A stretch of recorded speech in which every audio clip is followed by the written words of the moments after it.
ಎಲ್ಲರಿಗೂ ನಮಸ್ಕಾರ. ಭಾವಗೀತೆ ಒಂದು ರಾತ್ರಿ. ಈ ಒಂದು ಭಾವಗೀತೆಯನ್ನು ಬರೆದವರು ಎಸ್.ವಿ. ಪರಮೇಶ್ವರ ಭಟ್ಟ.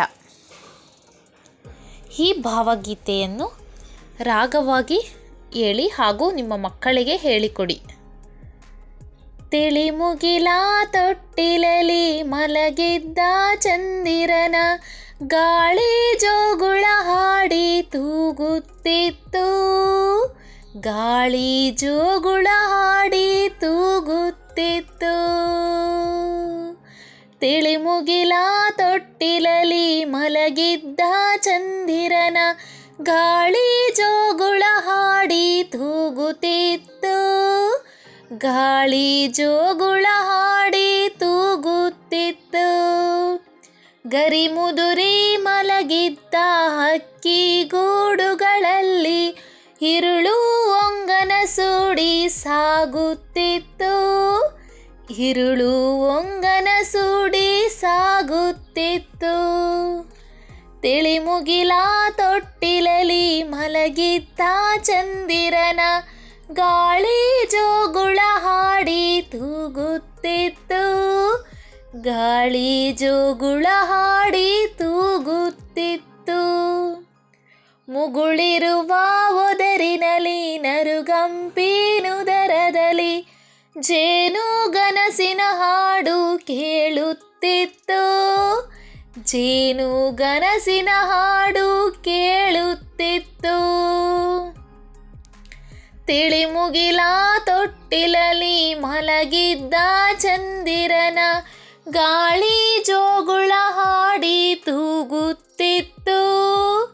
ಗಾಳಿ ಜೋಗುಳ ಹಾಡಿ ತೂಗುತ್ತಿತ್ತು. ತುಂಬು ನೀರಿನ ಹೊಳೆಯೋಳಂಬಿಗನ ಕಿರುದೋಣಿ ಪ್ರಸ್ಥಾನ ಗೀತೆಯನ್ನು ಹೇಳುತ್ತಿತ್ತು. ಪ್ರಸ್ಥಾನ ಗೀತೆಯನ್ನು ಹೇಳುತ್ತಿತ್ತು. ತಿಳಿ ಮುಗಿಲ ತೊಟ್ಟಿಲಲಿ ಮಲಗಿದ್ದ ಚಂದಿರನ ಗಾಳಿ ಜೋಗುಳ ಹಾಡಿ ತೂಗುತ್ತಿತ್ತು. ಗಾಳಿ ಜೋಗುಳ ಹಾಡಿ ತೂಗುತ್ತಿತ್ತು.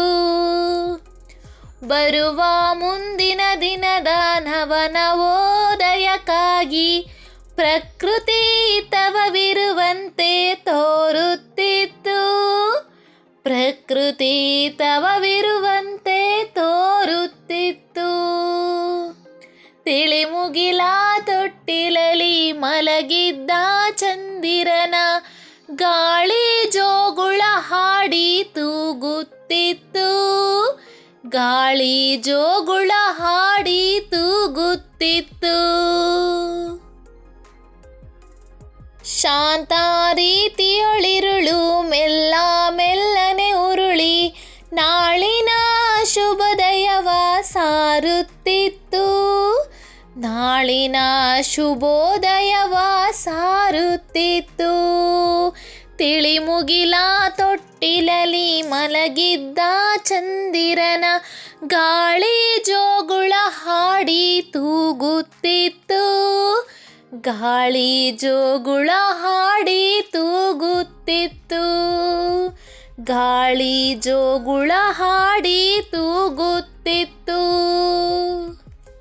ಈ ಒಂದು ಭಾವಗೀತೆಯು ಪ್ರತಿಭಾ ಕಾರಂಜಿಗೆ ಮಕ್ಕಳಿಗೆ ತುಂಬ ಸುಲಭವಾದಂತಹ ಹಾಡು ಇದಾಗಿದೆ. ಮಕ್ಕಳಿಗೆ ಕಂಠಪಾಠ ಮಾಡಲು ಸುಲಭವಾಗಿದೆ. ನೀವು ಹೇಳಿ ಹಾಗೆ ಮಕ್ಕಳಿಗೆ ಕಂಠಪಾಠ ಮಾಡಿಸಿ.